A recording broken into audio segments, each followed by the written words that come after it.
Merci de nous rejoindre sur RTI 1. Bonjour à tous. À la une de l'actualité de ce mardi 16 février 2021. En Côte d'Ivoire, la presse invitée à s'impliquer davantage dans le processus de réconciliation nationale. Appel lancé hier par le ministre Bertin Kouadio-Konan. C'était lors d'une rencontre d'échange avec les femmes et hommes des médias à son cabinet dans la commune du Plateau. 7 cas confirmés de Ebola en Guinée-Conakry, dont 3 mortels. La Côte d'Ivoire, qui partage sa frontière terrestre ouest avec ce pays, doit-elle craindre une propagation de la maladie? Dans ce journal, les précisions du ministre de la Santé et de l'Hygiène publique, le docteur Eugène Aka Awele. Enfin, 1200 soldats tchadiens bientôt envoyés dans la zone des 3 frontières, annonce faite hier par le Tchad en marge du sommet du G5 Sahel. La criminalité en baisse en Côte d'Ivoire, moins 4,60%. C'est ce qui ressort du séminaire bilan 2020 et perspective 2021 de la police nationale. Les travaux se sont déroulés il y a quelques jours à Yamoussoukro, dans la région centre du pays. Tout de suite, les précisions de Kader Sogodogo de RTI Bouaké. Ils sont venus de toute la Côte d'Ivoire. C'est responsable de la police nationale. Bilan et perspective. L'exercice est annuel. Un bilan 2020 qui révèle une baisse de 4,60% du taux de criminalité dans le pays. Le rapprochement d'avec les communautés semble payer ses fruits. En termes d'indicateurs rouges, une hausse des accidents de la voie publique est à signaler. Dans les préfectures de police de Korogo, d'Aboasso et de San Pedro, la criminalité gagne du terrain. Les responsables de la police nationale entendent agir pour mettre hors d'état de nuit tous les criminels tapis dans l'ombre. Abidjan rafle la palme d'or de la localité qui compte le plus de braquages de véhicules. Pour 2021, les défis sont énormes. Le terrorisme gagne du terrain. La Côte d'Ivoire n'échappe pas à la menace. Les troupes sont gonflées à bloc et prêtes à sécuriser le territoire et ses habitants. La lutte contre le terrorisme qui est en place, où nous avons 3 niveaux.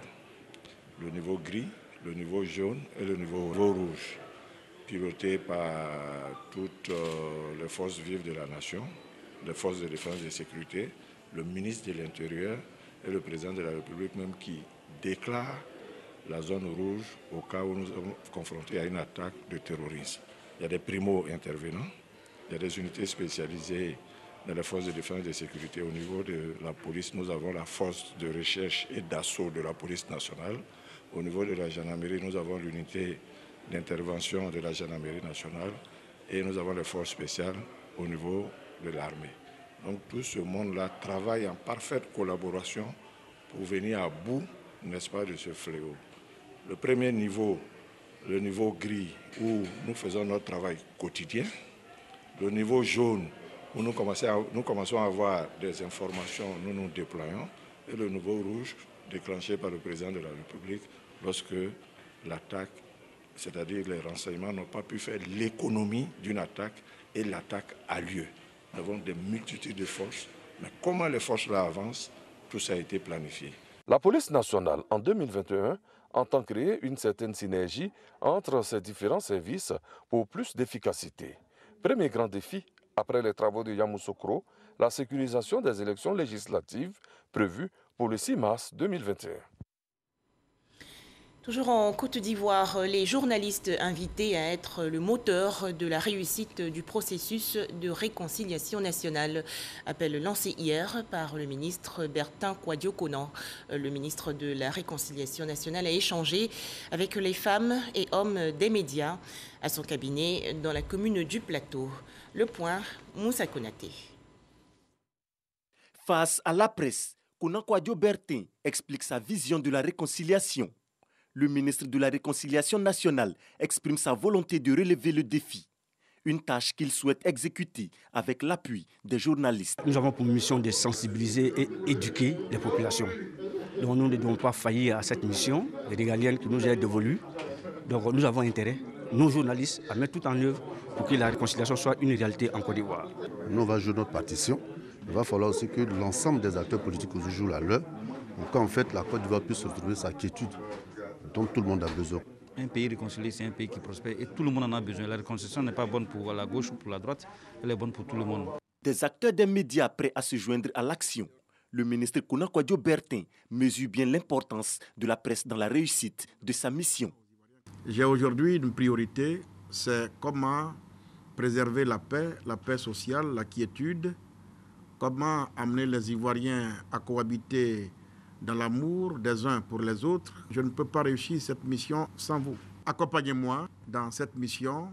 J'ai la ferme conviction qu'on va y arriver. On va y arriver parce que je sens une volonté politique de part et d'autre qui accompagne le processus. Parce que je sens aussi que tout le monde commence à être fatigué. Tout le monde commence à être fatigué, ça ne peut plus prospérer.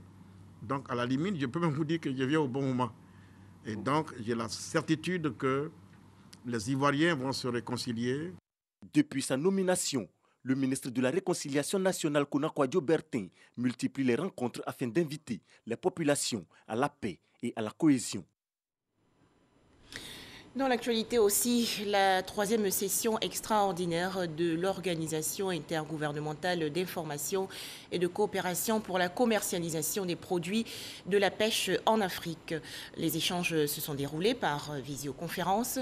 Objectif, réformer cette instance qui regroupe 18 pays africains, dont la Côte d'Ivoire. Jean-Louis Gbangbo. Covid-19 oblige. C'est par visioconférence que s'est tenue la troisième session extraordinaire de l'Organisation intergouvernementale d'information et de coopération pour la commercialisation des produits de la pêche en Afrique, Infopêche. Une réunion cruciale pour la survie de cet instrument de développement de la pêche au niveau continental en perte de vitesse depuis plusieurs années, miné par des difficultés financières.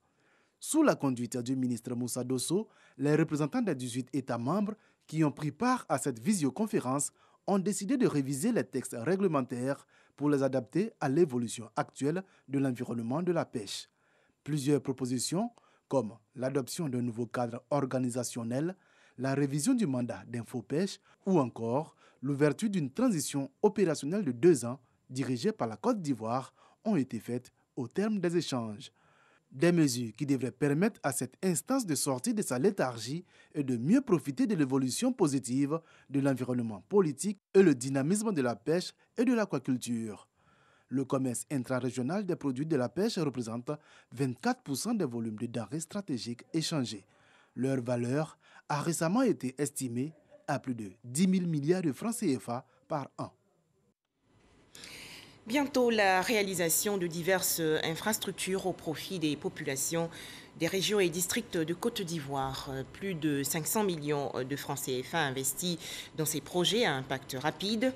À Yamoussoukro, dans la région centre du pays, par exemple, 9 projets sont en cours. Les explications de Léon Brou de RTI Bouaké. Voici le foyer des jeunes de Morofé, commune de Yamoussoukro, un centre culturel sorti de ses décombres grâce au projet à impact rapide des régions et districts.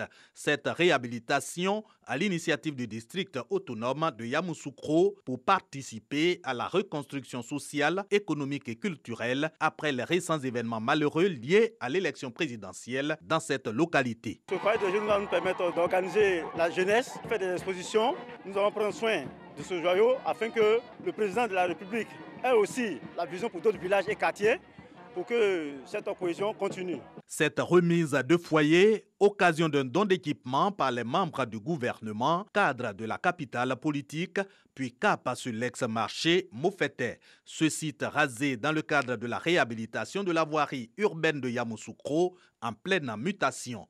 Au final, un complexe sportif de 4 aires de jeu avec latrine. L'infrastructure déjà réalisée à 70% sera livrée courant mars 2021 et servira à renforcer le vivre ensemble. Le tissu social a été vraiment mis à rude épreuve lors des derniers événements électoraux que nous avons connus. Il s'agit donc de recoudre ce tissu social-là.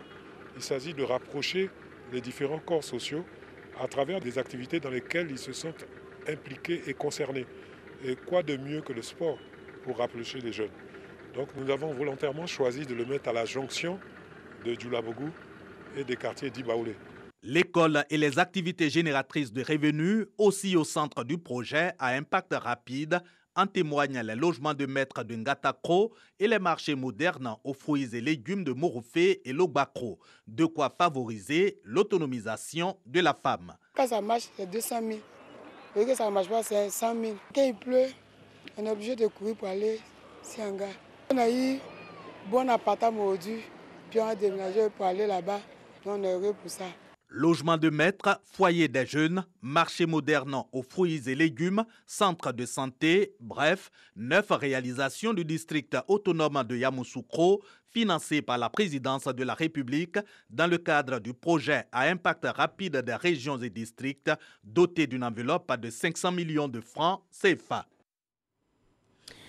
40 machines à coudre remises hier au secrétariat d'État chargé de l'autonomisation de la femme. C'est un don des acteurs de la mode réunis au sein de l'association Fashion Week africaine. Ce matériel sera redistribué aux différents instituts de formation et d'éducation féminine, les IFEF. Walter Amadou. Le cabinet du secrétariat d'État chargé de l'autonomisation des femmes abrite cette remise de machines à coudre. Un don de l'association Fashion Week africaine. Selon Isabelle Hanot, à la tête de la délégation donatrice, ce geste vise à contribuer à l'autonomisation des filles sorties des instituts de formation et d'éducation féminine IFEF. On voudrait que les femmes se prennent en charge, qu'elles puissent prendre soin d'elles, qu'elles puissent s'occuper de leurs enfants. Et pour ça, il faut qu'elles travaillent. Et toutes ces femmes-là qui ont appris le métier et qui malheureusement, parce qu'elles n'ont pas de moyens, n'ont pas de machines pour pouvoir exercer, c'est une occasion pour nous de les aider. Ce matériel est bienvenu pour les jeunes filles. Je pense qu'elles seront tellement contentes parce que dans les IFEF, c'est une machine pour tout le monde. Et là, chacune aura sa machine sur laquelle elle pourra exercer. Recevant ce don de 40 machines à coudre, Miss Belmonde Dogo, secrétaire d'État chargée de l'autonomisation des femmes, apprécie à sa juste valeur l'action qualifiée de solidarité. Vous avoir ce matin, c'est un point positif parce que nos jeunes filles sorties des IFEF comprendront qu'on ne vient pas à la couture parce qu'on a tout perdu. On ne vient pas à la couture parce qu'on n'a pas réussi dans la vie. On ne vient pas à la couture parce qu'on ne sait pas où on va. On vient à la couture parce que c'est une passion.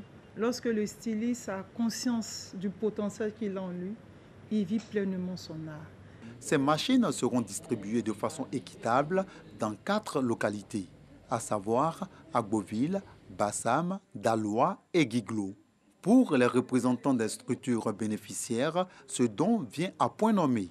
Nous voyons nos sœurs, nos petites sœurs souffrir pour se prendre en charge. Avoir 10 machines comme ça ce matin pour leur offrir, c'est une bouffée d'oxygène, c'est une grande joie. Dans son plan d'action, le secrétariat d'État chargé de l'autonomisation des femmes inscrit en bonne place la valorisation de la couture comme métier et canal d'insertion des jeunes filles.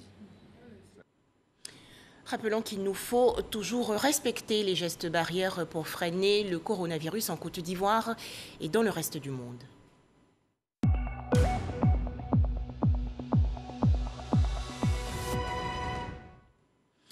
Le coronavirus malheureusement toujours présent en Côte d'Ivoire. 95 nouveaux cas ont été enregistrés hier par le ministère de la Santé et de l'Hygiène publique. Le pays comptabilise actuellement 31 235 cas confirmés de coronavirus, 29 446 personnes guéries, 175 décès et 1614 cas actifs. Toujours en Côte d'Ivoire, des mesures prises pour prévenir et combattre le virus Ebola.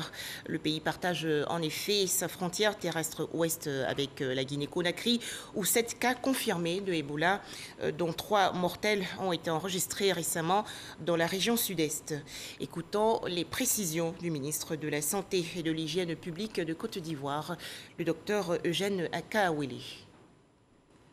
Déclaration du gouvernement relativement au risque de propagation de l'épidémie de la maladie à virus Ebola de la Guinée en Côte d'Ivoire. Le gouvernement de la République de Guinée a déclaré le 14 février 2021 une épidémie de maladie à virus à Ebola à Gouéké, dans la préfecture de Nzérékoré, localité qui partage une frontière avec l'ouest de la Côte d'Ivoire. À l'issue des premières investigations, 7 cas, dont 3 décès, ont été enregistrés. Le gouvernement de Côte d'Ivoire, face à la menace sanitaire pour notre pays, à cause du risque de propagation transfrontalière de l'épidémie de maladies à virus Ebola, voudrait rassurer la population qu'aucun cas d'Ebola n'a été déclaré en Côte d'Ivoire. Le gouvernement voudrait aussi rappeler que le Conseil national de sécurité, lors de sa dernière session, a déclaré l'état d'urgence sanitaire. Le dispositif actuel de lutte contre la COVID-19 demeure et restera opérationnel pour la lutte contre la maladie à virus Ebola, sous la coordination du comité technique de veille. Pour réduire ce risque de propagation transfrontalière de la maladie à virus Ebola, le ministère de la Santé et de l'Hygiène publique a arrêté les mesures suivantes. Premièrement, la réactivation du centre des opérations d'urgence en santé publique en mode lutte contre Ebola avec la désignation d'un gestionnaire d'incident.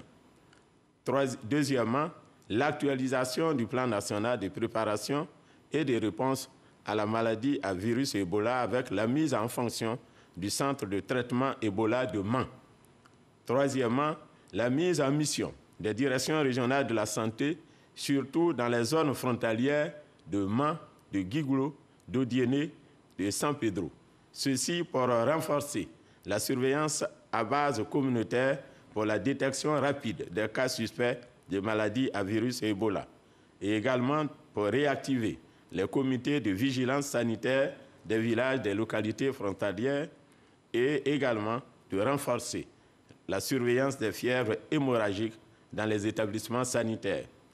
Quatrièmement, maintenir et renforcer le contrôle sanitaire au point d'entrée, aéroports, ports, frontières terrestres.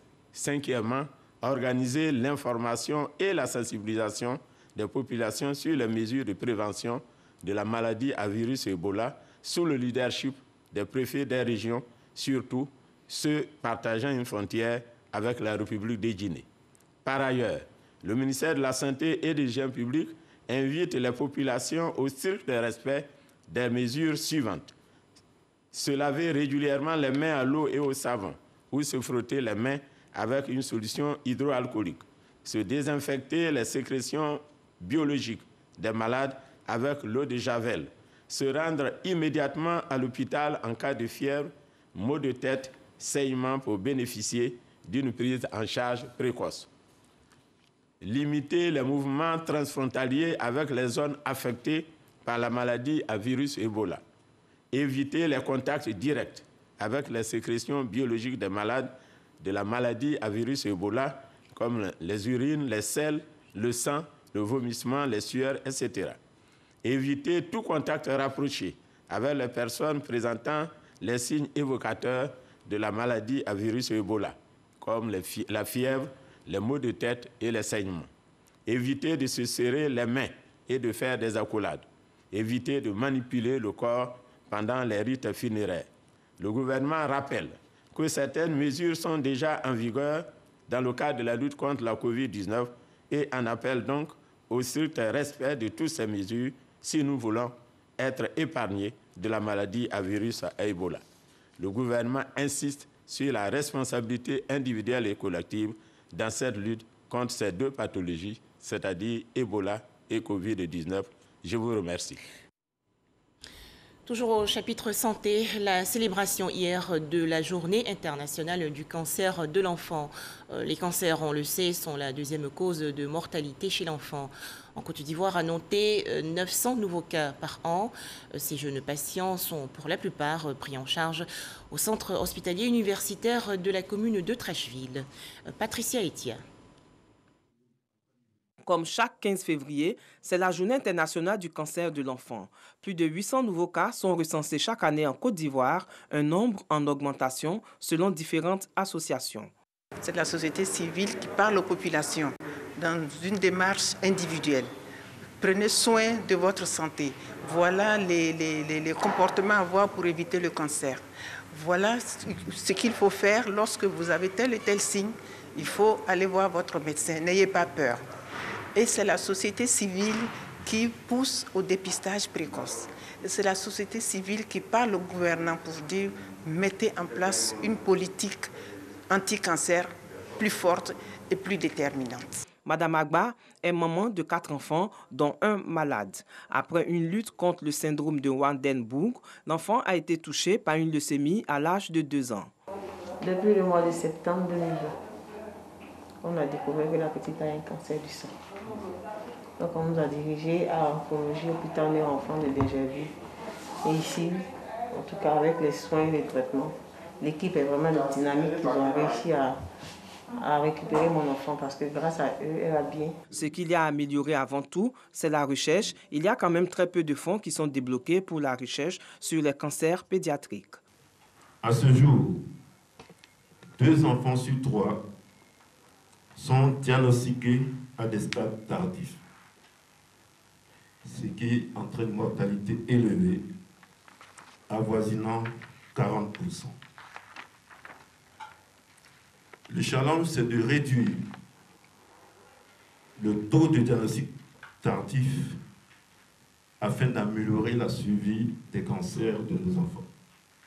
Les cancers chez l'enfant restent encore aujourd'hui souvent synonymes d'isolement et de rupture du lien social et scolaire.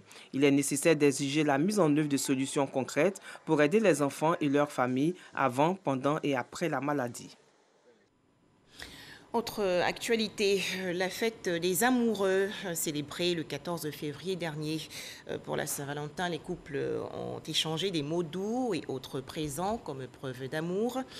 Direction Méagui, dans la région sud-ouest du pays, pour revivre ces instants d'amour. Didier Nguessan. Dame Koulibaly tient un commerce d'emballage de cadeaux ici à Méadji, dans le département de Soubré, au sud-ouest. Elle est beaucoup sollicitée ce 14 février, jour de célébration de l'amour. Je viens faire emballage. On vend aussi des cadeaux, aussi, des tableaux, et des fleurs. Bon, en tout cas, depuis hier, là, on gagne un peu. La nuit tombée, maquisés restaurants grouillent de monde et les tenanciers s'attellent à satisfaire la clientèle. Aujourd'hui, c'est un jour de Saint-Valentin. Voilà, ici, c'est pour égayer la population de Méadji. On va faire nos possibles pour pouvoir accueillir un peu nos clients, pour les mettre un peu dans la tendance. On a reçu les premiers cadeaux pour que chaque Valentin soit quelque part heureux. Cupidon, le dieu de l'amour, est à Méadji et sa flèche a fait des victimes. Uniformes, câlins et petites attentions, les amoureux sont pleins d'imagination pour vivre la Saint-Valentin. Au platine, le disjockey est aux commandes avec une sélection musicale à propos. Et le cadeau que j'ai prévu pour lui, c'est une surprise. Ça se trouve à la maison. Il est très important de sortir avec sa compagne. Voilà, parce que c'est une seule fois dans l'année et c'est pour montrer à la femme qu'elle est précieuse pour toi et que tu l'aimes beaucoup. Après la consommation, on digère sur la piste de danse.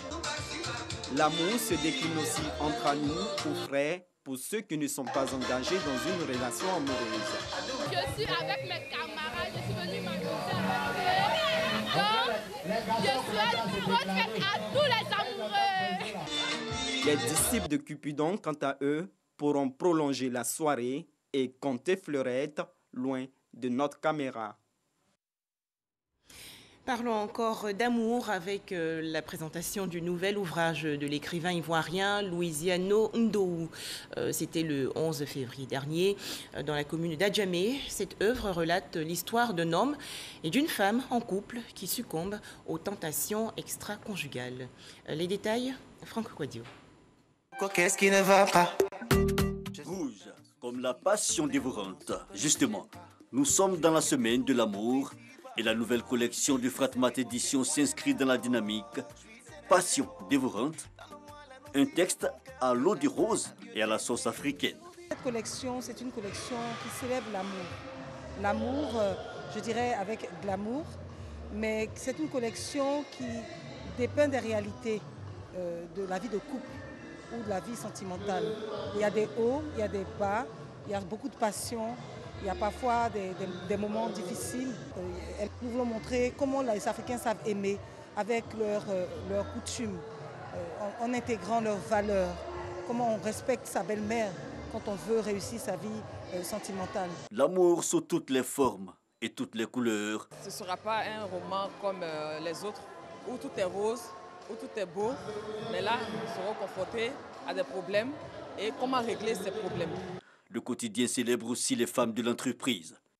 Du croustillant, entre mensonges et vengeance, l'auteur est un habitué de l'exercice. C'est ce qu'on appelle un écrivain sentimental, un auteur sentimental, parce que généralement la thématique de mes livres tourne autour des relations hommes-femmes, l'amour, le couple. C'est ma manière à moi d'apporter ma pierre à l'édification du couple. De quoi susciter l'intérêt de bien d'amoureuses de lecture. Oui, je suis une amoureuse. Ça parle de passion, de l'amour. Louisiano Ndou, informaticien, est déjà auteur d'une dizaine de romans, tous axés sur la thématique de l'amour. Des nouvelles sportives à présent, des clubs mécontents de la décision prise par le comité de normalisation de la Fédération ivoirienne de football. En effet, le comité annonce la reprise du championnat national. Ce sera le 19 mars prochain. Les explications de Patrick Dadier et Moyabi Diabaté du service sport. Suite à la décision du comité de normalisation de l'ouverture de la saison de football dans notre pays, le WAC et Issawazi, relégués en Ligue 2, selon les points obtenus après 20 journées sur 26, émettent des réserves. Le comité exécutif a consacré les premiers et les deuxièmes du championnat de la Ligue 1 et a décidé que ces clubs participent aux compétitions de la CAF. Il a aussi été décidé qu'il n'y a pas de descente dans toutes les ligues et divisions.